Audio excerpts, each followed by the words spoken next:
আমারও তো মনে চায় যে স্বামী সংসার নিয়ে থাকতে, প্রতিটা মেয়েরই স্বপ্ন স্বামী সংসার নিয়ে থাকা। আমার একবার সংসার ভেঙে গেছে, তারপরে কি আর আমার সংসার হবে না? এটা তো আল্লাহর দেয়া নিয়তির খেলা। আমি চাই একটা সংসার, চাই একটা পরিবার, আর কিছুই চাই না। সে আমাকে সৎভাবে, সৎ চরিত্রে ইনকাম করে যতটুকু খাওয়াবে তাতেই আমি সন্তুষ্ট। এবং তার যদি আগের ঘরে বাচ্চা থাকে, বউ থাকে, তাতে আমার কোনো সমস্যা নেই।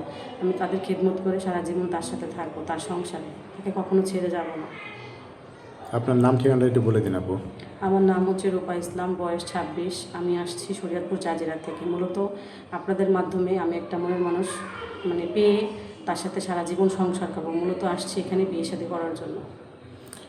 আপনার সাথে যোগাযোগ করবে কীভাবে আপু? আপনাদের মাধ্যমে। সুপ্রিয় দর্শক, আপনারা যারা দেশে এবং দেশের বাইরে থেকে এই মুহূর্তে ভিডিওটি দেখছেন, স্ক্রিনে দেওয়া যে নাম্বারটি রয়েছে এই নাম্বারে ইমো এবং হোয়াটসঅ্যাপ দুটোই আছে। আপনারা যদি কেউ এই আপুটির দায়িত্ব নিতে চান তাহলে একটি স্ক্রিনশট পাঠিয়ে দিবেন, আমরা আপুটির সাথে কথাবার্তা বলিয়ে দেবো, যোগাযোগ করিয়ে দেবো। অযথা কেউ ফোন কল করবেন না। ভালো থাকবেন। আসসালামু আলাইকুম।